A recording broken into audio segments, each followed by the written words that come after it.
जय जगन्नाथ सांग मैंने आज हूँ आमर 11तम विवाह वार्षिकी अवसर में सांग मैंने आम जाइलु कोणार्क बुलिया पूरा पूरी फैमिलीटा आमर पुआ आइसक्रीम खाइला मुझे मजा कली बुलिलु केते राग केते अभिमान माने ता भितर 11 वर्ष बीतीगला कष्ट दुख जंत्रणा तो बहुत आसी किंतु आम के माने सब पछर पकई आगू मार्चु किंतु आज एमती जीवन में गोटे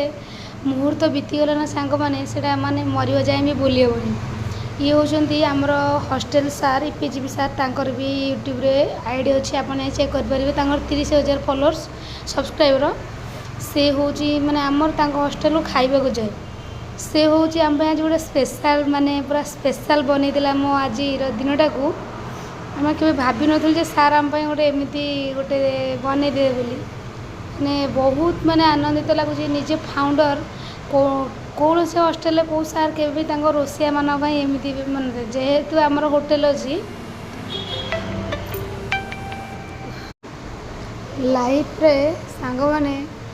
केते कष्ट केते दुख केते झड़ झंझा आसे किंतु एमती केबे भी आम फैमिली भी आम एतिकी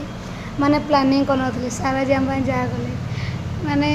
भाबा को कहवा को कष्ट लगुच कांद भी कोह को मन को आसी जाऊँगी तथापि भी मान न कांदी आम हसी हसी सेलिब्रेट करूँ दीर्घ वर्षे हम सार आम ठार खाइबा नौ किंतु आम भाभी सार आम एत बड़ गोटे प्लान करते बोली सार आमको बहुत थर कॉल करते आस बोली मैडम सार बड़ सार बहुत कॉल करते आम 10टा रात्रि गलु ये होती बड़ सार माने बड़ सार माने बहुत भल व्यवहार एत सुंदर ये सार निजे होती बहुत भल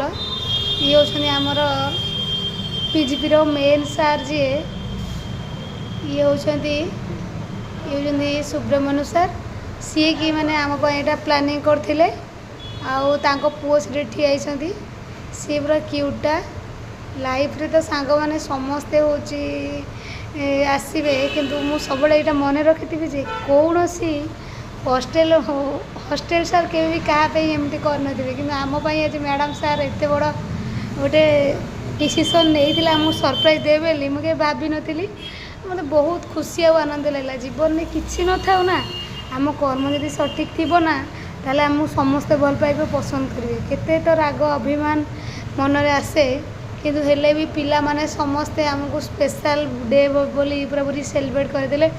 आ स्पेशल डे बोली मन कले एतिक ही कहबी। जय जगन्नाथ।